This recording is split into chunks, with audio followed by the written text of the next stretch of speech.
Xiao Yan bergegas ke kadal raksasa roh api lainnya dengan kecepatan yang sangat tinggi dan meninjunya lagi.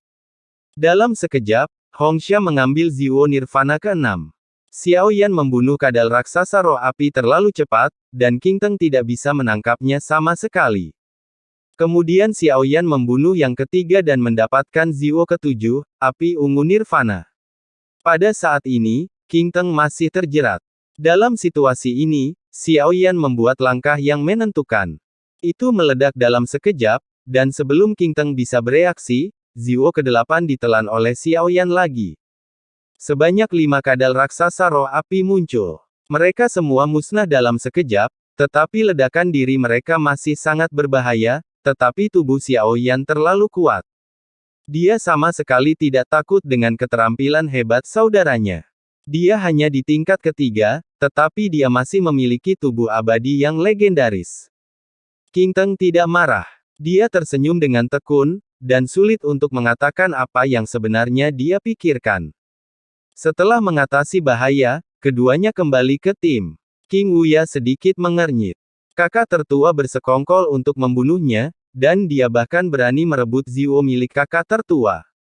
Berisik, orang ini tidak boleh terprovokasi. Kekuatan dan daya tempurnya tak terduga. Bahkan jika kita bergabung, sulit bagi kita untuk menjadi lawannya.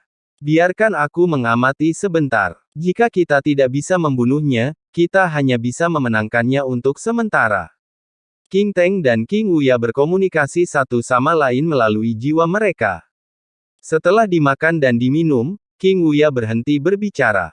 Kelompok itu terus bergerak maju. Saat mereka bergerak maju, api di sekitar mereka menjadi lebih kuat. Orang-orang ini semua adalah alkemis, dan kekuatan jiwa mereka tidak lemah. Mengaktifkan api ungu pemusnahan untuk melawan. Xiao Yan menyapu matanya, lalu melihat ke bawah ke sumber api pemusnahan. Tempat ini memang berbahaya bagi mereka, karena tanpa kekuatan fisik yang cukup kuat, sulit untuk menahan serangan api pemusnahan. Tapi bagiku, api ini tidak menimbulkan ancaman, jadi tidak perlu pergi bersama mereka. Xiao Yan mengambil langkah tegas.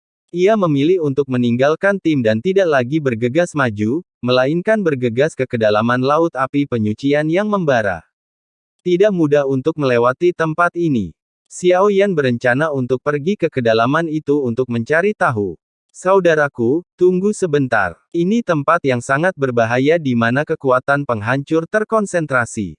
Kita bisa melewati Cihai bersama-sama. King Teng melihat Xiao Yan hendak pergi, jadi ia buru-buru berteriak kepada Xiao Yan. Namun Xiao Yan bahkan tidak menoleh dan langsung bergegas ke dasar laut giok pemurnian. Setelah Xiao Yan turun 100 kaki, sebuah suara tiba-tiba terdengar di telinganya. Suaranya lembut. Sepertinya seorang wanita. Ia sedikit mengernyit dan mengabaikan wanita di tempat seperti itu. Kurasa itu hanya hantu api.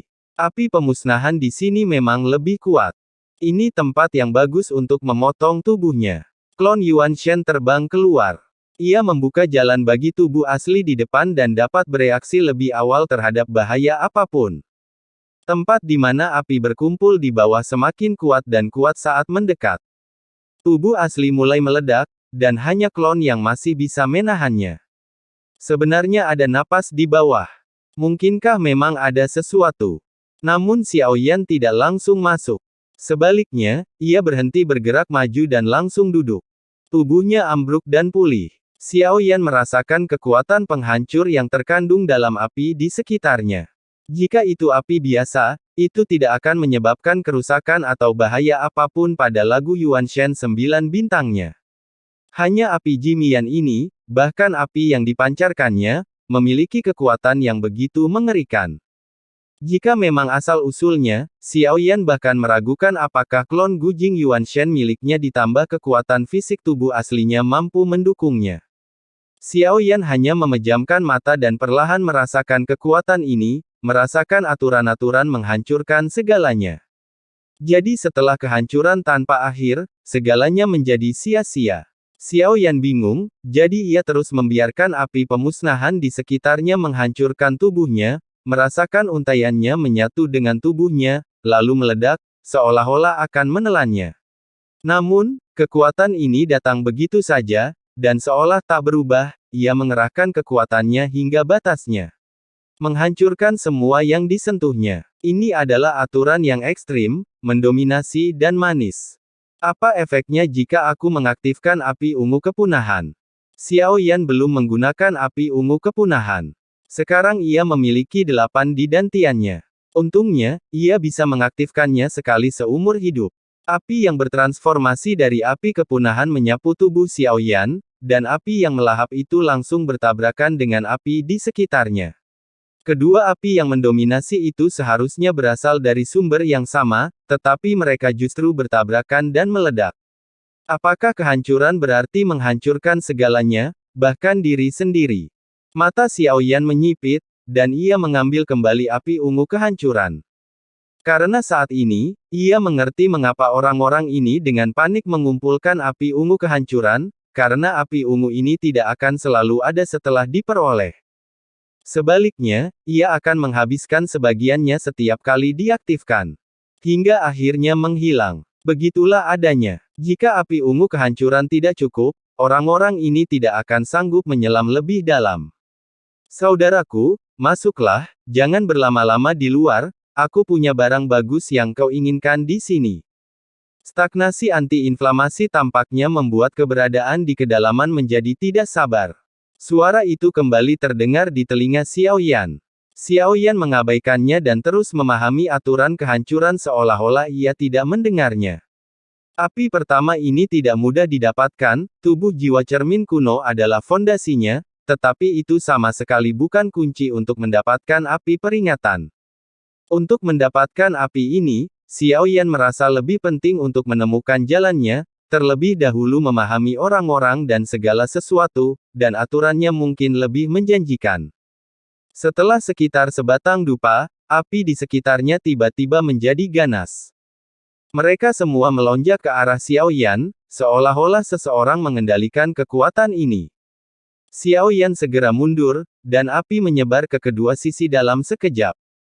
Saudaraku, jangan pergi, datanglah padaku. Kamu di sini untuk mendapatkan api pemusnahan, kan? Selama kamu turun, aku akan membantumu menemukan jalan. Api menyebar dan berubah menjadi sebuah lorong.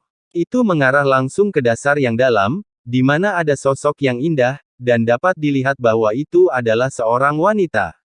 Apakah kamu manusia atau hantu? Xiao Yan bertanya sedikit tidak sopan, tetapi napas pihak lain tidak menentu, jadi Xiao Yan tidak berani mendekat dengan mudah. Itu bukan manusia, juga bukan hantu, aku tidak akan menyakitimu.